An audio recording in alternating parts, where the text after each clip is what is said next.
Hi, my name is Ryan Klocke. I live here in Templeton, Iowa. I have a 2,400 head wean to finish facility here equipped with SKOV ventilation equipment. We also have their production system as well, their ProGrow cameras for the camera weighing system.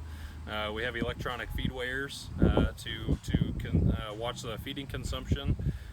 We also have water meters to chart and manage water consumption. The farm online, we use that for the management side. It's just a data platform for everything that is collected in the building. I usually start my day off in the office and look over the last 24 hours of what the barn has done as far as how the pigs are performing. I watch water consumption and feeding consumption to make quicker management decisions. If the pigs are getting sick, what can we do to prevent something from happening on a health side. So you can usually see the feeding consumption and water consumption drop several days before a health issue arises in the barn. So that's been very helpful, just being able to log on and have all that information at my fingertips to make quicker management decisions.